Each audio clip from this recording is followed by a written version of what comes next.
Hello দর্শক, আমি এখন আছি কালিহাতী উপজেলার ঝগরমান গ্রামে। এখানে আপনারা দেখতে পাচ্ছেন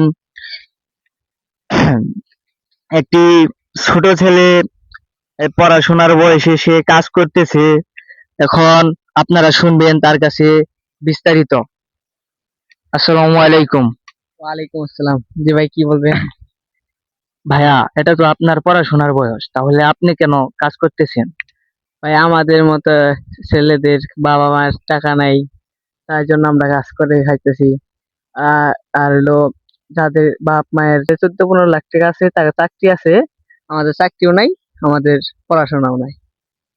এখন তাহলে তুমি কি করতে যাচ্ছ? এখন দেখি, বিদেশ যাওয়ার চিন্তা ভাবনা আছে।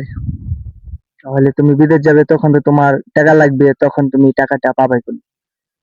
ঋণ টিন করে যান লাগবে। হ্যালো দর্শক, আপনারা এখন এই ছোট ছেলেটির কাছে শুনতে পারলেন। বাবা দরিদ্র হওয়ার কারণে সে পড়াশোনা করে না, সে এখন বিদেশ যাওয়ার প্রস্তুতি নিচ্ছে। এভাবে আমাদের দেশের হাজারো সন্তান অনেকেই পড়াশোনা করে বেকার রয়েছে। আবার অনেক সন্তান আছে অল্প বয়সে 8, 9 পড়ে সে আবার বিদেশ যাইতেছে, বিদেশে অনেক টাকা উপার্জন করে বাবা মায়ের মুখে হাসি ফুটাচ্ছে।